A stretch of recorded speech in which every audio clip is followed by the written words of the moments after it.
Dear friends, in our journey of life, many times success does not come. Even after many efforts, what should we do then? This is the most difficult time. At this time, we cannot stick to our goals. We can't believe in ourselves. We can't concentrate on our work. It can be said that this is the most difficult time in our journey to success. This is when our self-confidence is so low that we trust anyone but don't believe in ourselves. At this time, anyone can lead us astray, and we become so powerless in this situation that it becomes easy for anyone to carry us away. What should we do in this situation? One day a monk was preaching to his disciples. At that time, one of his disciples asked him, "O Gurudev, many a time we see people working hard to reach their goals. Day and night they strive towards success, but still they do not succeed.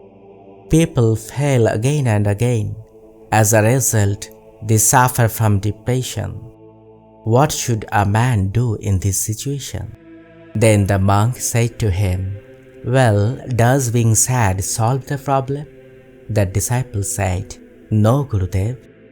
Then Gurudev said, "Then why should I be sad? Why should I be sad when sadness can't solve my problem?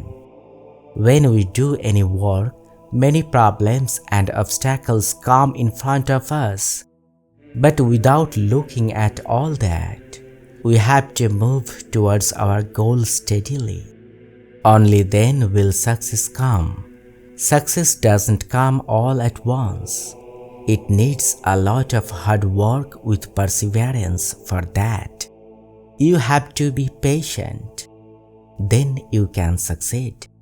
Let me tell you about a young man who had this problem in his life too. The young man lived with his wife in Gopalnagar. He had a job and ran his family. But suddenly one day he lost his job. He became frustrated and started looking for a second job. Every day he looked for a job all day, but he could not find any job anywhere. Little by little, whatever money he had saved began to run out. He used to travel here and there every day in search of a job, but somehow he was not getting any job. Thus 3 months passed. His wife also fell ill at that time. Still, he started treatment for his wife's well-being. Gradually, all his money ran out. He was extremely depressed. One day he returned home and said to his wife, "The problems in our lives are not going away. It seems that this situation will never end. What shall I do? Why is this sad day of ours not ending?" The young man's wife then began to convince him, "Everything will be fine with time. There will be ups and downs in life. This hardship of our life will also end one day. Be patient as you have been patient for so long. If you give up like this and stay at home, you'll never succeed. We have to have more courage in difficult times of life." Hearing his wife's words, the young man went to bed without saying anything. But he could not sleep. This thought was running through his mind. "I have been trying so hard all day, looking for a job, but I am not getting one." The next day, the young man was walking along the road when he saw a beggar on the side of the road. He saw the beggar standing on one side of the road with a begging bowl in one hand, and he has no other hand. Many people are coming and going in front of that beggar.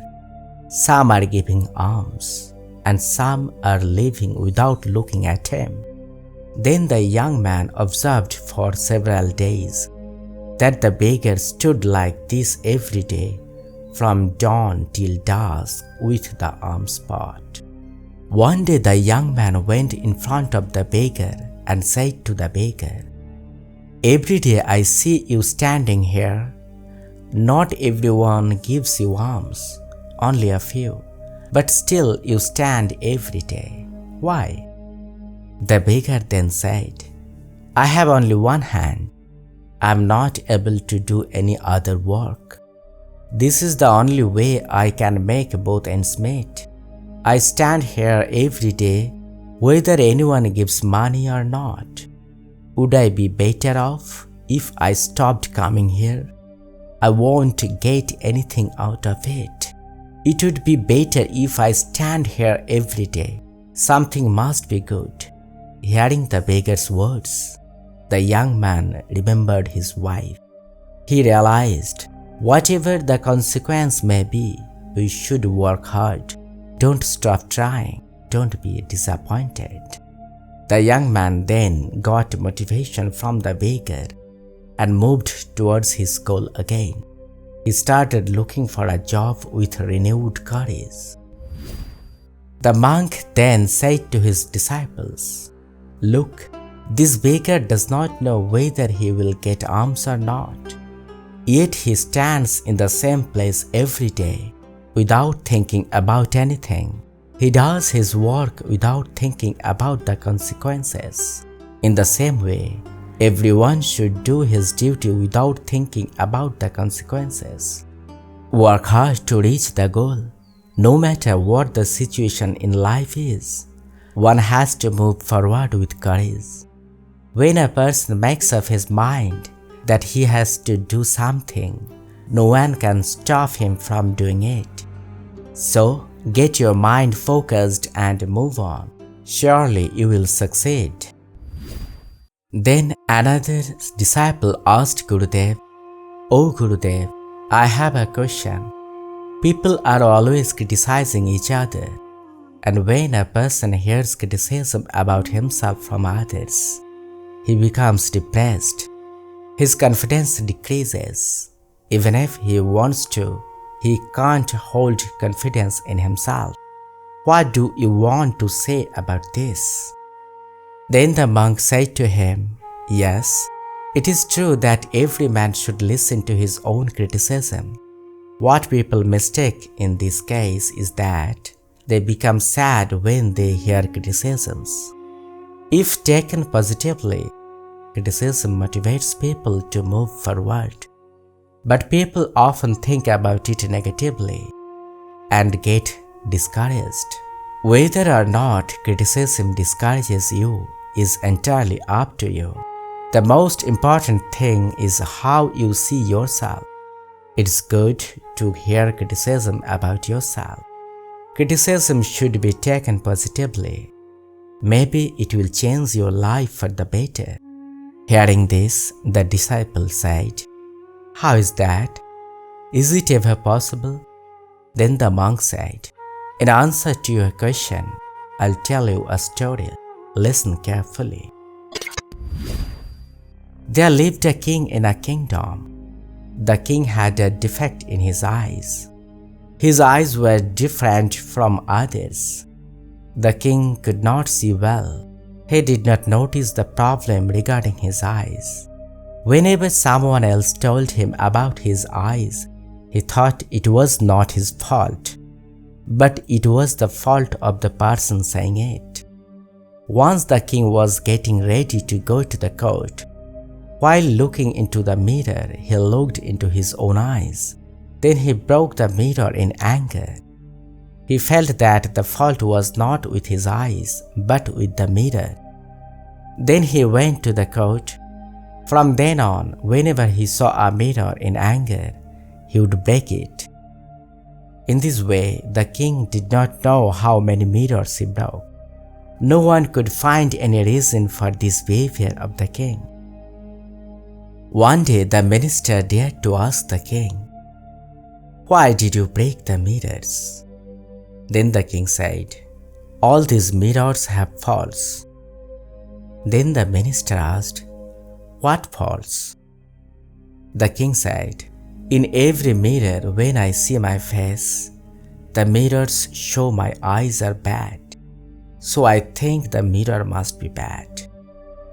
Then the minister said to the king, "Your Majesty, the fault is not in the mirrors. The fault is in your eyes." Then the king became very angry and said to the minister, "What are you saying?" The minister said, "Yes, your Majesty, that is the truth. The mirror shows only the reflection. That is, what you see is the truth, but you cannot admit it. You have to admit that you have a fault in your eyes. No matter how many mirrors you look in, you will see the same thing in all of them." Hearing the words of the minister, the king came to his senses. He realized that the fault was not in the mirror, the fault lies in his eyes. After finishing this story, the monk said, "This is what I want to convey to you through this story. Don't find fault with the person who criticizes. Try to judge the criticism and see your own faults. Use criticism for your own good." Friends, when someone criticizes you and points out your faults, it doesn't mean that you really have many faults or that you have mistakes. It may also be that the other person has a different mindset, so it's good to hear criticism logically. It is better to take inspiration from criticism. Criticism should be accepted and not avoided. Whether you have a fault or not, take criticism in such a way that it helps you move forward in life. Critics are everywhere. You cannot escape from them. So it's best to take criticism positively. Thank you very much.